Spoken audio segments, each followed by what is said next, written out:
The U.S. border with Mexico extends nearly 2,000 miles, and it's along this expansive stretch of territory that drug cartels and their street gang enforcers ply a dangerous and costly trade. Drug trafficking, human smuggling, extortion, murder, corrupt public officials.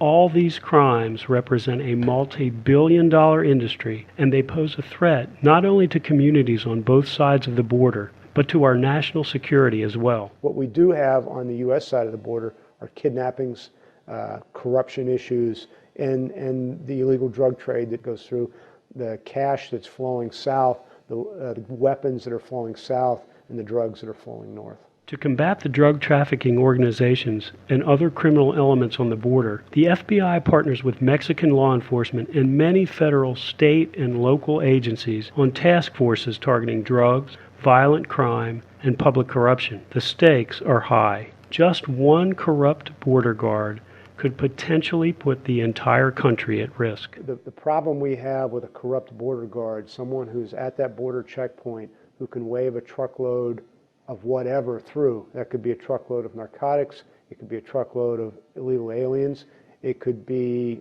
pieces to the next dirty bomb that comes into this country. The Bureau devotes significant resources to fighting crimes along the border. We have 12 border corruption task forces in the region, staffed with approximately 120 special agents. We have border liaison officers who work one-on-one with their law enforcement counterparts in Mexico. Other agents and analysts work on gang and violent crime squads, gathering intelligence and building cases against drug traffickers and a range of other crimes that usually involve extreme violence.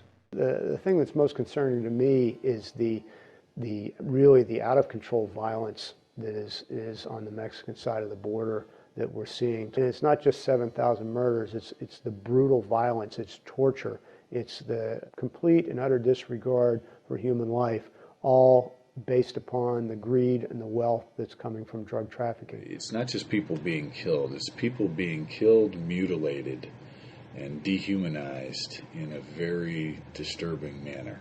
There's a lot of people out there that their loved one just disappeared one day and they have no idea whatever happened. It's the way they do business because they not only want to kill, they want to send a message with every time they kill someone. The epicenter of the violence is Juarez, Mexico, located just across the border from El Paso. To stem the tide of violence associated with the cartels, we work closely with EPIC, the El Paso Intelligence Center, a multi-agency operation run by the Drug Enforcement Administration. We work with all our federal, state, and local law enforcement partners to really have a no tolerance for crime in El Paso as much as possible. We're an active participant in EPIC and benefit from that every day. Despite the continuing violence, the head of our Criminal Investigative Division sees signs of hope on the southwest border. Working with partners like the DEA and Customs and Border Protection, we have had many successes in shutting down drug pipelines and putting corrupt border guards in prison. I believe we're making a dent in it. We are putting a lot of resources down there. We're focusing these resources on what we believe to be the biggest targets, the most important targets. We work with our state and local partners and other federal partners to enforce the various laws that we're charged with along that border.